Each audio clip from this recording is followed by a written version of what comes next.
Cumprimento a comissão de juristas, na pessoa do ministro Douglas, aqui representando a Maritime Law Academy, ou M-Law Academy. A Maritime Law Academy é uma instituição de ensino que está presente hoje em 14 países, na formação de profissionais voltados à cultura e ao ensino maritimista e portuário. É uma honra estar junto a essa comissão, procurando fazer algumas reflexões e contribuições para a reforma da nova Lei dos Portos, da, quem sabe, nova Lei dos Portos. Pode passar, por favor, Alessandro. Bom, eu gostaria muito de elogiar, até porque ser uma das últimas, ou talvez a última pessoa a falar, requer responsabilidade, mas eu gostaria, como disse o senhor Fontes, parabenizar todos os que me antecederam pela lucidez nas palavras, cada um com a sua contribuição. Falando em nome da academia, eu gostaria muito de destacar que a academia ela pondera sempre todos os lados de forma imparcial e técnica.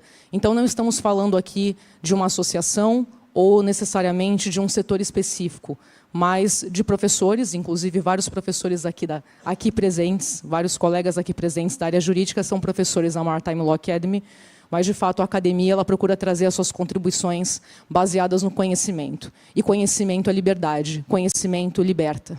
Tá? Bom, é sempre importante lembrar que um país que não conhece a sua história está fadado a repeti-la ou a esquecê-la. Tá? Então, eu tenho certeza que a comissão já sabe disso, talvez não em todas as audiências públicas isso foi levantado, mas a nossa atual Lei dos Portos, como muito bem colocado pelo Dr. Rodrigo, ela é consequência de uma medida provisória que não foi tão bem estudada assim para se tornar a 12.815. E precisamos fazer um recorte de como chegamos ao antigo marco regulatório, ao atual marco regulatório. Até chegarmos ao antigo marco regulatório, o Brasil passou por muitas aventuras. A primeira delas foi a abertura dos portos em 1808. E, aliás, isso só aconteceu, e o Brasil só é Brasil, porque a família real portuguesa fugiu de Lisboa e instalou a corte portuguesa aqui no Brasil. Caso contrário, nós não seríamos sequer Brasil, como conhecemos hoje. Depois, a área portuária ela foi passando por vários outros por decretos, por vários atos normativos, até necessariamente chegarmos a uma lei dos portos, a um marco regulatório. Até então, éramos objeto de inúmeros decretos, como muito bem colocado pelo Dr. Rodrigo aqui, vários atos normativos que necessariamente não culminaram no marco regulatório. E o marco regulatório de 93, ao ver da instituição, foi um marco regulatório muito bem amadurecido, que trazia, sim, a questão da autonomia dos CAP, a questão das autoridades portuárias, a criação dos ógmos, que trouxe uma grande mudança na questão do trabalho portuário, mas, de fato, a lei de 93 foi uma lei muito bem amadurecida.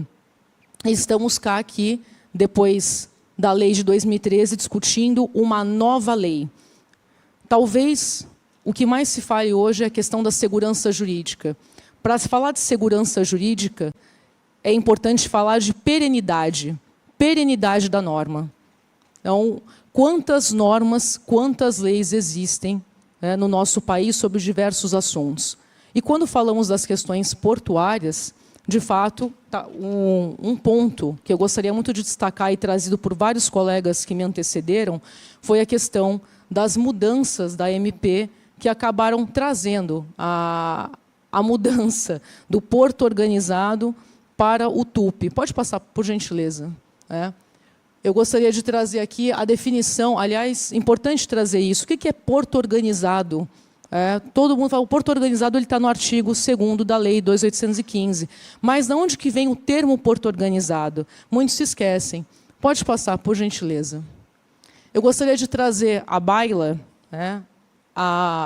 o artigo que deu origem à palavra porto organizado, que está lá no decreto de 1934. Eu recebi essa pergunta uma vez, o ministro Caputo Bastos.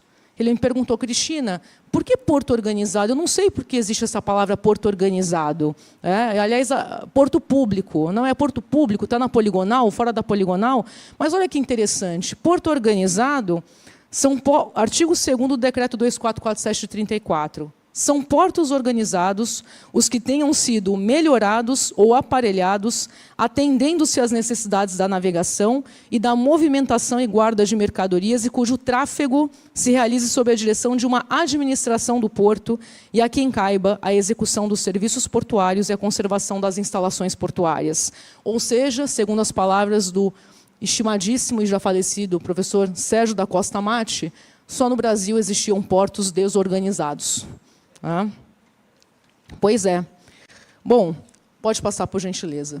Na definição atual, fica muito evidente que o porto organizado passou a ser uma área que consta dentro de uma poligonal em que se aplica um regime jurídico diferente do que seria o regime jurídico de autorização.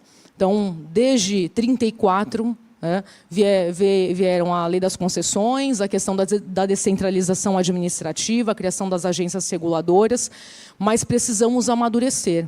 Criar uma nova lei é amadurecer também a questão de quem será o órgão fiscalizador, essa questão principalmente de se continuaremos com o caminho de duas tipologias legais, então os terminais de uso privado, que foram uma criação da medida provisória que culminou na Lei 2.815, se de fato continuaremos num regime de concessão dentro do chamado porto público ou porto organizado.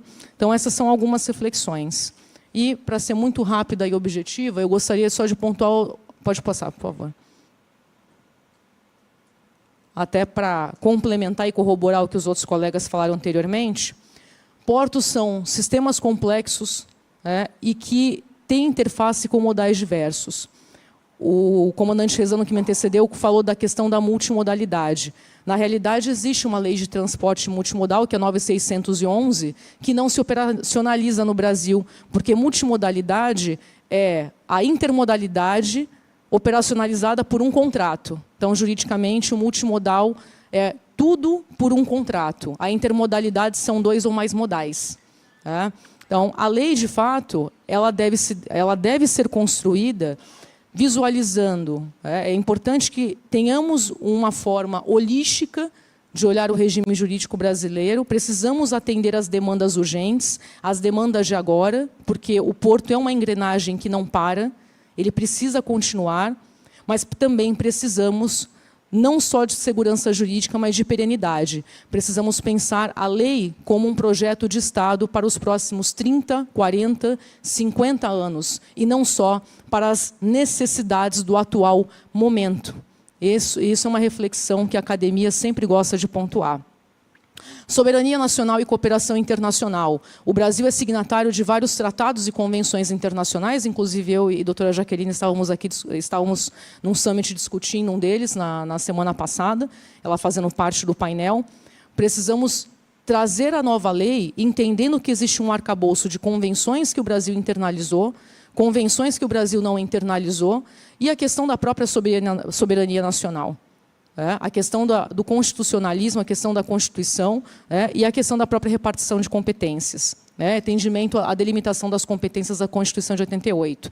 E aqui, fazendo um rápido parênteses, não aqui discordando, concordando com praticamente todos os pontos, mas discordando um pouquinho da ATP, eu não vejo como supressão de vegetação nativa pode ser trabalhada na nova lei dos portos, porque existem outros regimes jurídicos aplicáveis, como o Código Florestal, como a própria Constituição Federal, que prevê a questão dos biomas, lei da Mata Atlântica, enfim. Então, não vejo como a lei pode derrubar isso, até por ser inconstitucional. É só uma observação.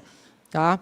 Políticas de médio a longo prazo, foi o que já foi constado, uma interface com outras normas, mais o legislativo, e, de fato, definir muito bem isso, porque o Brasil ele está amadurecendo na sua descentralização.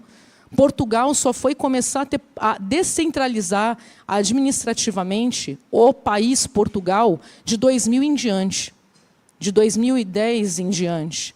E nós criamos agências reguladoras no contexto de globalização, de forma muito rápida. E as nossas agências ainda estão amadurecendo, entendendo que ainda existe um modelo europeu, um modelo de regulação francesa vigente. Então, nós temos os dois modelos, o modelo europeu e o modelo americano, no formato de agências reguladoras.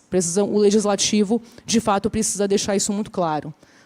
Garantia de liberdade econômica. Ouvi muitas vezes dizer que o mercado regula o próprio mercado. É fato que sim, mas temos uma Constituição que prevê liberdade econômica, temos uma lei de liberdade econômica, mas também existe a questão da intervenção do Estado na economia quando necessário.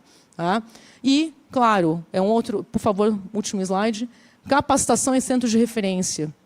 Eu gostaria de resgatar o artigo 32 da Lei de 93, até porque eu também atuo na área de capacitação e treinamento, a previsão da criação de centros de referência nos portos brasileiros, que foi uma realidade até por meio do Dr. Sérgio Aquino. Ele criou o CENEP aqui em Santos, é o único do Brasil. Aliás, muitos aqui viajam para centros de referência no mundo inteiro, Oxa, Roterdã, Valência Port, todos esses centros são fundações e centros de referência desses portos do mundo. Muitos vão fazer curso lá, e por que não o Brasil ter o seu centro de referência, o seu centro de referência para treinamento e capacitação. É isso. Agradeço a atenção dos senhores e me coloco à disposição. Muito obrigada.